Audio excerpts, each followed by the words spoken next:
Assalamu alaikum students.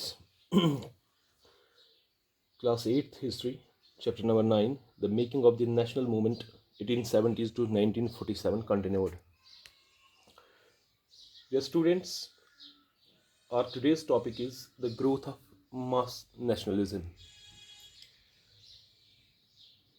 आपको पता है कि जो फर्स्ट वर्ल्ड वॉर हुआ, जिसका आगाज़ 1914 में बाज़ाब्ता हुआ, तो फर्स्ट वर्ल्ड वॉर में हम देखते हैं first world war altered economic and political situation in India.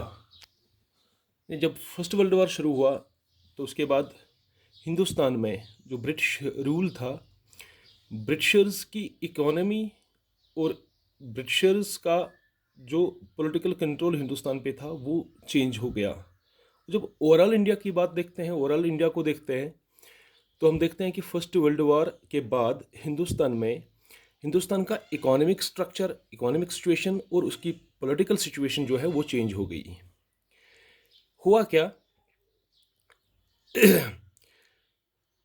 The first world war actually led to huge rise in the defence expenditure of government of India. यानी जो ब्रिटिश गवर्नमेंट हिंदुस्तान में थी, first world war में involve होने के बाद Britishers का जो डिफेंस एक्सपेंडिचर है, यानी जो डिफेंस पे, जो मिलिट्री पे जो खर्चा आता है, वो काफ़ी बढ़ गया था।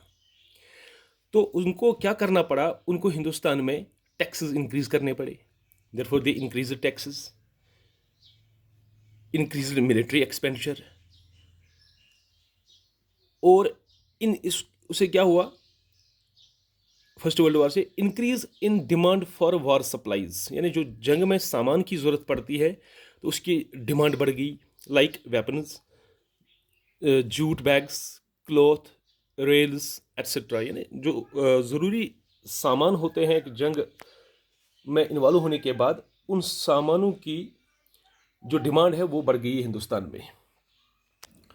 क्योंकि जंग के हालात में बाहरी मुल्कों से इंपोर्ट करना डिफ़िकल्ट बनता है, therefore there was a decline in the imports from other countries. जो बाकी मुल्कों से उस वक्त की ब्रिटिश गवर्नमेंट चीज़ों को इंपोर्ट करती थी, चाहे वो जूट बैग्स थे, क्लॉथ थे, रेल्स थे, वेपन्स थे, अब वट, तो उनकी जो इंपोर्ट है वो इंपोर्ट में कमी आ गई। तो उससे क्या फ़ायदा मिला? उसे जो हिंदुस्तान की जो लोकल इंडस्ट्रीज़ थे, तो उनको ये सप्लाईज प्रोवाइड करने में एक चांस मिल गया। Therefore in turn Indian industries expanded. तो उसे क्या हुआ? उसे इस जंग के नतीजे में जो हिंदुस्तान की अपनी इंडस्ट्रीज थी, लोकल इंडस्ट्रीज थी, वो एक्सपेंड करनी शुरू हो गई, यानी वो बढ़ने लगी। साथ ही साथ अंग्रेज़ों ने क्या किया? चूँकि फौज जो उनका था, उनको अपनी मिलिट्री पावर बढ़ाने की काफ़ी ज़रूरत थी, क्योंकि वर्ल्ड वॉर में वो इन्वॉल्व थे। देयरफॉर उन्होंने प्रेशराइज किया हिंदुस्तान में गाँव वालों को, ताकि उनको वो सोल्जर्स सप्लाई करें।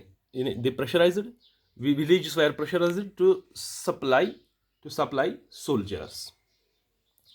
तो उससे भी एक प्रॉब्लम हो गई कि जो लोग थे, जो गाँव देहात में लोग थे, जो उस वक्त की पॉलिटिकल, या हम कहते हैं कि जो नेशनलिस्ट एक्टिविटीज़ थी, जिसमें कांग्रेस बाज़ाब्ता तौर पर एक बहुत ही अहम और महत्वपूर्ण रोल निभा रहा था, तो गाँव वालों को भी जब ये प्रेशर आने लगा कि उनको सोल्जर सप्लाई करने हैं और वो बाकी मुल्कों में भेजने हैं लड़ने के लिए, तो उससे उनकी सेंटिमेंट्स को भी ठेस पहुंची और लोगों में भी ये हस पैदा हो गया कि ये कॉलोनियल इफ़ेक्ट जो है ये उनकी ज़िंदगियों तक भी चली जाती है। देयरफॉर इन 19 हाँ, इसी के साथ ही इन 1970 हम देखते हैं 17 में रशियन रेवोल्यूशन का आगाज़ हुआ। तो रशियन रेवोल्यूशन में हम देखते हैं कि उसमें बड़ा रोल रहा पीजेंट्स का और वर्कर्स का, उन्होंने स्ट्रगल की।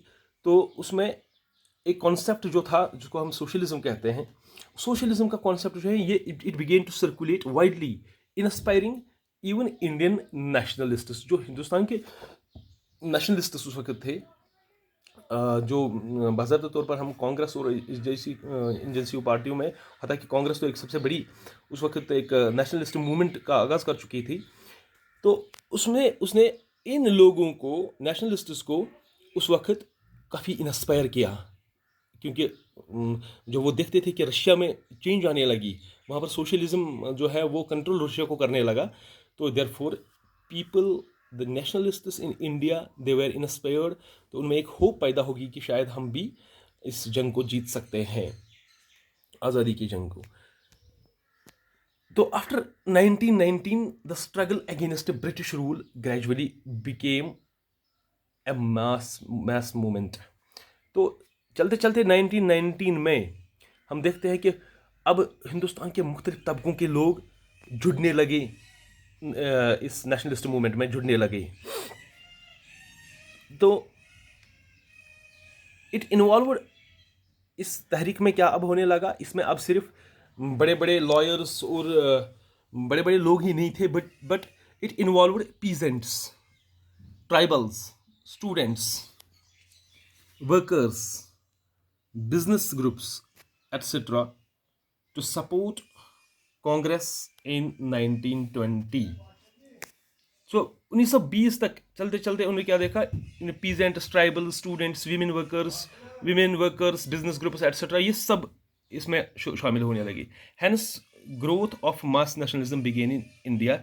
इस तरह से हम देखते हैं कि हिंदुस्तान में बाज़ाबिता एक मास नेशनलिज्म का की शुरुआत हुई और ये बढ़ने लगा। Thank you.